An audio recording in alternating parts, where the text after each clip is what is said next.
C-cam speed. Do what master explained. Yeah, take two. All right. So one of the questions that we always get asked is, what does this all do? Like, what does this mean? How is it going to help me? I think you said it best too. Is like, how does this improve the workflow? By the way, do you guys know who he is? I'm sure you do. His name is Gene, aka Mr. Potato Jet, back on the channel. Today we're gonna be talking about cinema rigs. Well, important stuff first, okay? Yes. Is this? What? Oh gosh, what is this? Is this really a trash can? No. This is the new MacBook. Oh, sorry, Mac Pro. Nobody's seen this. This is a prototype, okay? It's just an actual trash can. This is what Armando does with his affiliate money. Whenever you guys buy stuff with using his links, the money goes here. It was $80, by the way. I love that. That's the most expensive trash can I've ever seen in my life. Most expensive computer. Yeah, so out of the box, you buy a camera. This is a C200. You slap a lens on here, ready to roll. Out of the box, this is how it works. And it works fine. Like, it's pretty good. You use this like this. Perfect for a one-man team. I think this is a really popular camera amongst YouTubers, documentary filmmakers, because you have great autofocusing. I mean, all of the controls are here, very accessible to one person.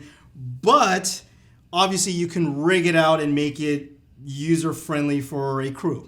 Well, first thing is, well, by itself, it works great. But once you want to start adding some stuff to it, add some accessories to make it look cooler, it's really the only reason why we actually add accessories, to make the camera look cooler.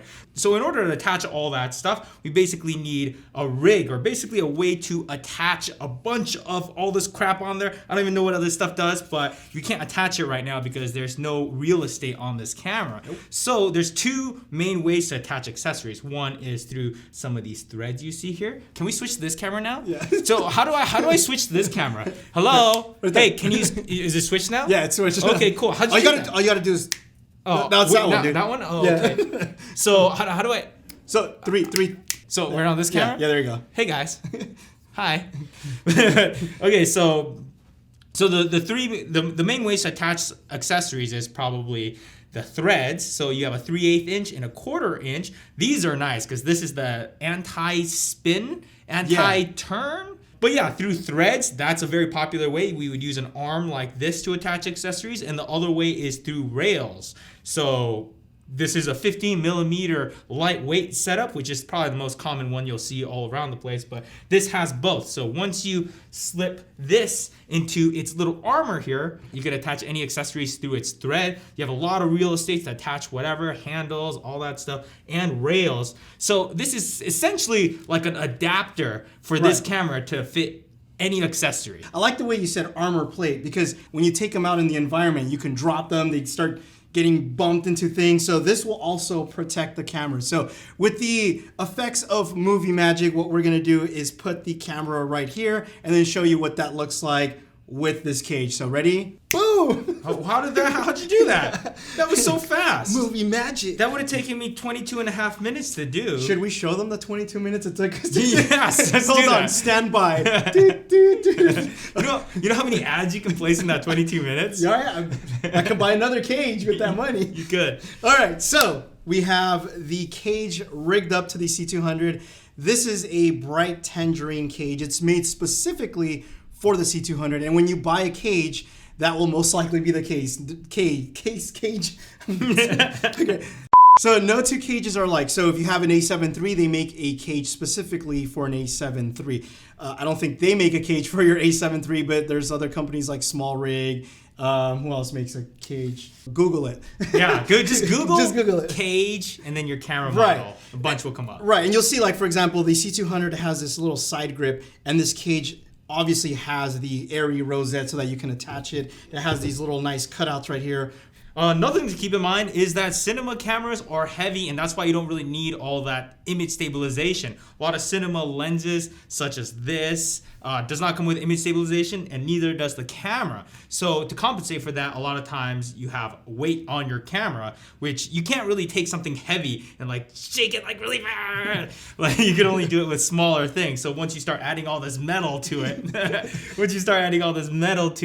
it becomes harder to be like, even if you have even if you're all jacked up on coffee, like it's a lot harder to like shake and vibrate something that's much heavier. So obviously all this metal helps. It kind of sucks carrying this thing around all day, but it definitely helps with the image stabilization because a lot of this stuff doesn't come with that stabilization that you would use in a DSLR. That's why you're all jacked, huh? I need to go to the gym. I need to here. Just, what? Yeah. Too much to take. I'm done. All right, so let's go ahead and obviously this has autofocus. We're not going to use that anymore, so we're going to swap it out for a Cine lens. All right, so we got the Cine lens. Cine lens. Now this changes the overall camera weight too, the distribution. You have now a much heavier front lens, and you'll start seeing as we start building this out, you'll want to compensate. We'll start adding stuff to the back, which we'll get to that in a second. So you have this manual focus lens. Now, obviously, you're not going to do this. It just doesn't make sense. And these Cine lenses also, keep in mind, is like a lot of times, like, look at the rotation. So you're just like, you're not going to be focusing like that. So what is it that we need to get proper focusing? Once we start getting into these, most of the accessories from here on out are going to be attached on these 50mm lightweight rails. So we're going to just feed this through the cage. Feed me. Feed me now! I can't. I'm starving! Dude, what is this? You have massive rails. Your rails are massive. Right? I usually have 12-inch rails. You're running like some... I'm running some 15 inches over here. So what do we got? We got the rails in. What's next? Follow focus. Exactly. So it's kind of hard to rack focus like this, and a lot of times you have a second person, which is the first AC or first assistant camera, and they're going to be the person racking your focus. So it depends on how you want to run your camera. You can set this up on the left side, op side, or you can set it up on the dummy side, on this side. Remember that with cages, the camera becomes super modular. Right. So depending on the scene and where everyone wants to stand and all that, it's all gonna change. So it's all very modular, and that's what the 15mm rails in this cage gives us, is the flexibility to put a monitor here if we want to. We can put this here or on this side. Like, there's lots of flexibility. You could still run this as a solo operator. It's always better to have that first AC pulling your focus. Once you don't have to pull your own focus, you can concentrate on the composition, and that it's hard to explain how helpful it is when you don't have to pull your own focus. You don't have to worry about it at all. All you have to do is just make sure you're getting the shot, and then the focus is completely controlled by somebody else, and it really frees up like half of your brain to not worry about focus. So that's awesome. Now, the C200 has a pretty good monitor on here already, and it has tools like focus peaking, but a lot of times you can add a monitor somewhat like this. This is a 7-inch monitor from SmallHD. And look here, we got 1/4-inch threads all over the place, and this is an arm that attaches this monitor. I can literally put this in any part. Look at how many holes. There's so many options. I don't even know. I could place it literally anywhere I want on this camera. Dangle it on this side. If the AC wants to hang on this side, you can, if you want to op it, like if you're going to operate it low, you can slap this on top. And again, it becomes a little bit tricky of a balance on if you want to have one of these, because obviously it adds weight, and it's more stuff that's like flopping around and more things that's gonna suck out the battery from your camera. You wanna add just the right amount of stuff onto your camera rig. If you're just solo op, like I've seen people solo op and get crazy with their rig. It's like, that's too much. I think they're just trying to flex, dude. Exactly. At that point. Look at this monitor. One thing you can see now, focusing this is much easier now, because all I have to do is literally turn this wheel. I can focus without any issues. One thing to note is this does have a little connector, and this is where you would attach a whip. So I don't actually have one here with me, but it's usually a focus puller who will have a whip just to get out of frame, get out of basically the way of the cameraman. But another benefit of the whip is that you're not actually directly touching that camera. Sometimes you can be like pushing the camera around and not know it until you pull up the footage later and you're like, oh, the camera's shaking. So the whip kind of dampens that movement that's going into the camera. Less hands on the camera, the better. So from here, the next step would be to add a matte box.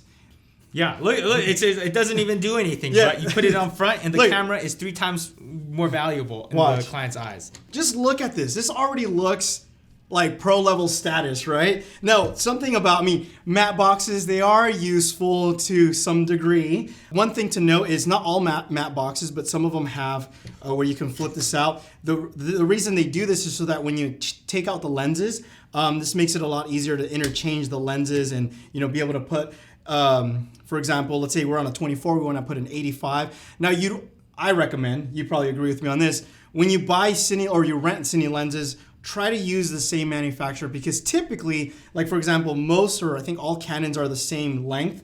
So that means you don't have to adjust your matte box. Same thing with Zine lenses. I know that they do that too. They're typically the same size. But let's talk about filters. Photo glass is designed to attach these accessories like this lens hood to keep the sun out of the glass. Sometimes this can cause a lot of issues with glares. And also, I think a lot of us are familiar with ND filters, especially if you're trying to open up that aperture. Good thing about the C200 is that it has built-in ND filters, which is lovely. Yes. Love built-in ND filters, but cameras like the Red, they don't have ND filters, so you have to put it in front of the camera. The thing is, most cinema lenses don't have threads. Like here, you can just take an ND filter and just thread it on there and you're good. So instead of threading on the ND filters on the front of the lens like you could with a photo glass, these don't have those threads. So you want to drop them into these trays. They come in different sizes. Most common, I think, is 4x4. No. 4x4. Yeah. Oh yeah, this one's a 4x4 and the other common is 4x5.6. So it's like, it's a little bit more rectangular. It's like a little square plate that you would just slap onto here, and then you can drop it into here.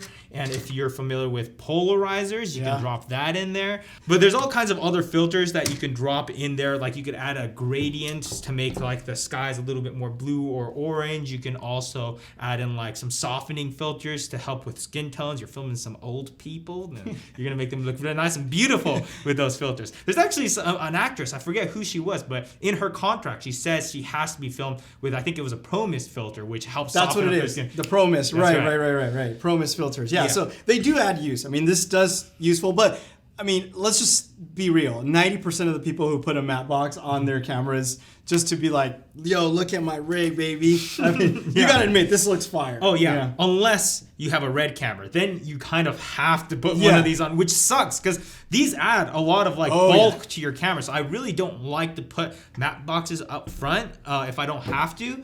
But yeah, again, you don't have a little lens shade for it. So if you have flags, you could put a top flag or French flag, I think it's called, and some side flags, and that'll keep any sort of light out of your glass. So that is kind of nice, especially if you're shooting with the sun coming towards you. You can just cut that flag just right up to the lens, and as long as it's out of frame, you can bring that flag. You have ultra control. It's basically like one of these, but super controlled. And much heavier. Exactly. I'd rather have this on there. Yeah, for sure. So we have the cage, we have the Cine lens, we have the follow focus, and now we have the matte box. Now we talked about weight, or you talked about weight. This is obviously a lot more front heavy. If we're gonna have a rig like this, we have the rails on the back. It only makes sense to also extend the battery life on this. So something that you can do is add, for example, a V-mount. And this one here is a V-mount battery. This is actually a plate from Landpart, I believe. Yeah, Landpart. And then the battery is from Dynacore. I like this because I can literally get all-day battery life with the C200.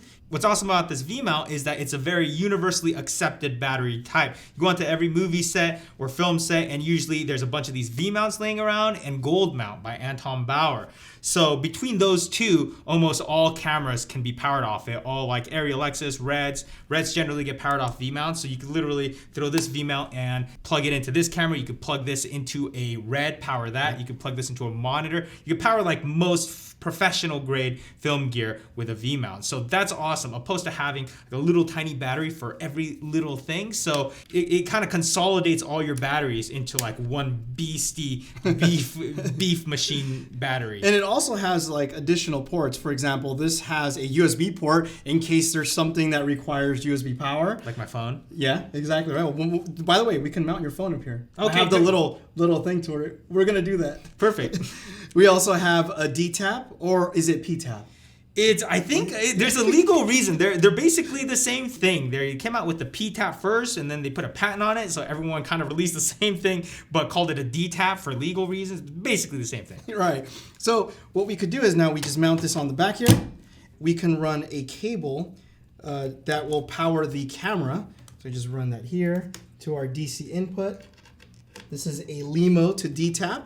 So now what essentially we have is literally on this camera, not the red, but on this camera, this will run the whole entire day. And then we still have this actual plate itself. You can see there's another DTAP so that we can run, for example, it could be an external monitor. We could use like a dummy battery that uses dummy battery to a DTAP. We can run this Teradek unit, which we're going to talk about soon. We can run, there's a bunch of stuff that we can run. So now if you look at the camera, it's a lot more balanced. It's obviously a lot more heavier, but this balances everything out very nicely and obviously gives us more power to run things. And then since we're going to be doing, or we have more power, the only thing that makes more sense is to have better storage solutions. So this can hold a CFast card, typically 256, I think max 512.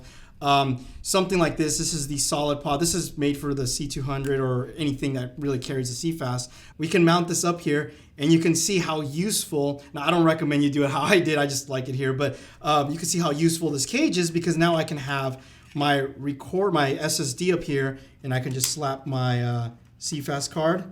So I'm gonna have all day battery life and literally like 3 hours of recording with this up here. Like, don't you hate that checklist of going like, okay, I have 18 batteries and 16 SD cards. I mean, this, you just leave in the morning, make sure it's recordable. Yeah. Make sure it's recordable. Of course it's recordable. I mean, this setup right here, you can set it up in the morning and then you could just go hike into the mountains and go, you could just go out there for a whole day and you have this battery is gonna power your camera and all its accessories all day. And then you have your media card in here, or you have a big, nice, beefy storage solution that's gonna like last you all day. So that's awesome. You get that freedom, and you don't have to charge 25 batteries, which is awesome. Look how badass I look. Dude, that looks fire. Essentially, you're getting the same image that came out of the original rig, but look how legit we look right now. I mean, here's the thing, and this is true to some degree, but perception is, everything. This looks like you just went into an interview with a suit on instead of your pajamas. You know what I mean? So this is like legit right here. Okay, so now this is ideal for like a one-man crew, obviously possibly even two, if somebody's gonna be pulling focus on the side. Let's talk about building this now for like a much larger crew, something that you kind of experience when you go do your shoots, more film related. So now everything's gonna start going wirelessly. So we're gonna start taking some parts off. So the first thing that we're gonna get rid of is this follow focusing system. Mm-hmm. And then we're gonna start adding some wireless components. So actually, while I take this apart, explain some of these other things that we have over here. Yeah, so this wireless follow focus system is great for if you're doing a solo op, and the reason why it's nice to have it on the side is like, let's say you're operating by yourself and you have like a shoulder rig, it becomes a lot easier to just kind of control that knob right here opposed to running it by the barrel. So these follow focuses have discs where you can mark it, so you can say, okay, if the actor is moving from here to here, you find out where the focus needs to be at that point, and you could draw a line on it, and then that way your focus puller can watch that line and watch the actor, and as that actor comes towards you, you just hit that second mark. There's all kind of T-shaped marks laid out on the ground, and that's so that the focus puller can watch where that actor is and coordinate the focus on the lens to that mark. You also have, just really quick, because we didn't talk about this, is you have these hard stops. So if I push this little button here, it will stop here. It won't let me turn, see? It'll actually stop. Same thing with right here. So my focusing is only from here to there. That means, like, for example, if I'm gonna focus from actor A and then there's another actor over here, I can just do this and pull focus and know that I'm gonna nail my focus every single time. Now, obviously, if I want to free focus, I just move that and I can go pretty much free range. So not all follow focusing systems have this, but it is nice to have because you know that you're gonna nail your focus. But of course, you can use a marker like you said. Right, and another thing is sometimes you can get glow-in-the-dark discs like this, especially if you're filming in the dark. Usually you're putting a lot of light on the actor, but not so much on the camera. So usually we're sitting there in the dark in the camera, and you can't really see the marks on the lens. I mean, yeah, you can just gauge the distance by looking at, all cinema lenses have all these labels on the side of the lens, so you can look at that and use that as a reference. But if you're in the dark, I mean, I've seen some cinema rigs where they have a little lamp on here. Not a little lamp. It's like a little tiny LED light. They just snap it on here, and it shines a tiny light on this little area so they can see the footage and meters. But really, to take it up to the next level, we don't want to be touching that camera, especially if it's on a tripod. And a gimbal, obviously, you can't touch a gimbal while it's on it, or else you're going to screw up the shot. Like, you want to try holding this on your shoulder real quick? Like, if you were to if we had a handheld rig for this guy, it's just cumbersome for him to run around, and I'm holding the focus right here, and if we're trying to run through a door or anything like that, it just, try it for a little bit, and you'll realize, this kind of sucks trying to keep up with the camera operator, especially for handheld or gimbal. So we're going to go wireless. This is a tilt-a-nucleus system, which is very inexpensive. I think it's about $1,200, and it comes with 2 motors. You can actually attach a 3rd motor to make it a fizz system. A fizz system stands for focus, iris, zoom. So essentially what's nice is that the AC can control the whole front end of the camera from a controller like this. And notice this looks very similar to this wheel right here. But again, also marking discs. So you can mark it up and add your discs. And this is, you have your focus control right here. In this case, this is a prime lens, so you can't zoom it. So see, there's 2 sets of gears. So we got 2 motors. So we're gonna attach one to the focus and one to the iris. Cool. Let's go ahead and do that, and then we'll be right back. Movie magic. All right, so this is gonna give the first AC full control of the camera without touching it. So on certain cameras, you can actually hit the record button, because generally if you start getting, once you start getting into a camera rig of this size, you almost always want to keep both hands on the camera at all times, and also maybe a 3rd pad on your shoulder. That way you don't want to accidentally let go and then have it tip over or anything like that. So generally the camera operator is just focused on aiming the camera. And if you've worked with rigs enough, you realize that even letting go to hit that record button on your rig, it becomes a pain. So sometimes camera operators will actually relocate a record button onto their handle or trigger, but in this case we're gonna have a record button triggered from right here. And we have a iris controller over here, which is just like this little knob, so you can set the aperture here.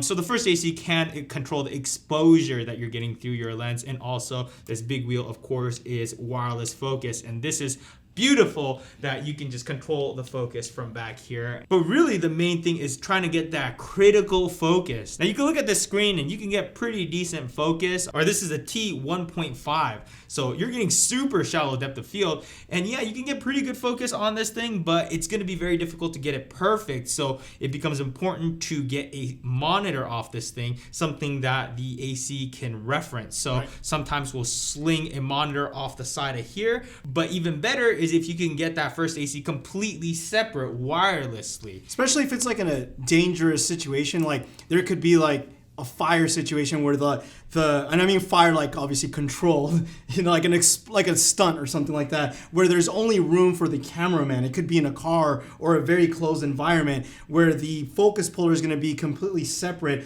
and obviously he won't be able to look at the monitor. So now what we need to do is go with a wireless monitoring system. So the next thing to add to this is this guy right here. This is the Teradek Bolt 500. With this, not only do you have wireless video feed, like I said, you can be in a situation where it could be very tight, very enclosed, or very dangerous, and the person who's pulling focus can be completely safe and obviously out of danger. So this here is a transmitter. So mostly all cameras have an HDMI, but cinema cameras have an SDI. So an SDI is going to be a lot more better because it's going to be locked. So it's the HDMI cable is not going to come off or anything like that. So what we're going to do here is mount this guy, and then we'll show you how that works. We'll actually turn the camera on and show you everything about it and kind of do a little quick conclusion. So again, movie magic. So now we have this Teradek transmitter, which is transmitting the video signal to our wireless monitor. So this is the receiver here. Now you can use this receiver. I don't know if you can see it in frame. We'll have to probably move this, but you can use this receiver, or you can use any monitor that accepts an SDI or also HDMI.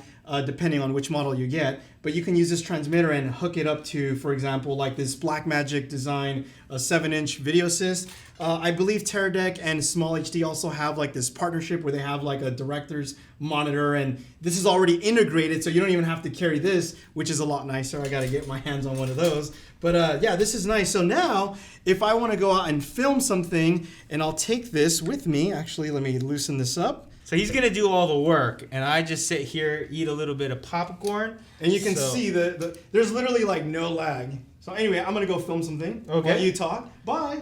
All right, so obviously he's doing all the work over there, and all I have to do is just expose with the iris. Oh, there I am. Exposure. Where's my waveform? I don't know how to use this monitor. There it is. You're good. You're good. Okay, cool. So I got my iris. Rolling. All right, so this Teradek piece right here is one of my favorites. Once you have a Teradek, it just opens up so many more possibilities because it's, first of all, you can get a couple different receivers for a transmitter. So he's got a transmitter on his camera. You can give one of these to your first AC so they can rack focus. You can also give one to the directors or Video Village so they can watch it over from there. And this stuff is money. Like, the latency on these Teradeks are so slim. I mean, Teradek's definitely the industry standard. I see these on independent productions, but also big major productions, and they're great in that form. This one's the 500 LT. I believe they also have an XT series, which I think has some sort of encryption in their signal, so people can't just like come into your movie set and decipher and can download their own footage. I believe. I'm not 100% sure. Please check that before uploading all this. But there's XT series, which is a little bit more of the professional series, and this is the 500 footer, but there's also 1,000 and a 3,000. And 500 feet doesn't necessarily mean 500 feet. That's in clear line of sight, but through walls, and another big factor are bodies. When it goes through humans, we're essentially big bags of liquid. So that actually kills the signal really fast. So even if you have 500 feet, a lot of times if you're doing like vehicle work, then a lot of times 1,000 feet. So the Teradek 1,000 or 3,000. The benefit of having a wireless signal coming out of this Teradek and a second person operating this is that you have multiple people seeing what you're shooting, and some people will be watching to say, oh, that shouldn't be there in the background. You know, you have art design watching it, and then, or you have set design watching the background, and then you have makeup and hair watching that, what it looks like on camera. And you have all these people checking all the little things that you don't really have the capacity to like focus on if you're focused on running the composition and the focus and all that. So it really takes that job and splits it up into different pieces. I'm still trying to think of a good example of like what's something that one person can do, but it's better if it's done by multiple people. Another analogy would be like a NASCAR crew. You have the driver who's only focused on driving, and that's it. You have the team who's focused on taking out the tires. Like the guy who's refueling is not doing the tire work. There's a guy dedicated just to add fuel. Now imagine if the driver had to get out of his car, change out the tires, add fuel. Like that's where a crew, you know, is very important. Obviously that's an endurance race. Every minute, every second matters. And in something like this, in a production shoot, that also takes into effect. Every minute, every production or time matters because you have to understand they're paying actors, they're paying a crew. The longer Tom Cruise needs to be on set, the more money that movie is going to take. So as long as everybody stays focused on their job and what they have to do, time gets reduced and you don't have to do multiple takes as long as the actor doesn't screw up. If you guys are interested, this weekend he's actually going to be doing a shoot where I believe he's going to be using most of this. If you guys want to check that video out, more of like behind the scenes, using it more like on a set, check out that video. I'll leave a link down below if you guys want to check that out. Hopefully you guys enjoyed the video. Give it a thumbs up if you did, and if you learned something, I hope you did, because this is something that gets asked all the time. Thanks for watching, and you guys will catch me in the next one. Adios. Yeah, so out of the box, you buy a camera. This is a C200. You slap a lens on here, ready to roll. Out of the box, this is how it works. And it works fine. Like, it's pretty good. So what's all this crap for? I don't know. I know, right? That's it. Thanks for watching. I'm just here for the subs. Like, please, I'm just here to try to steal all his subscribers over to my channel. Subscribe. Here, link right here.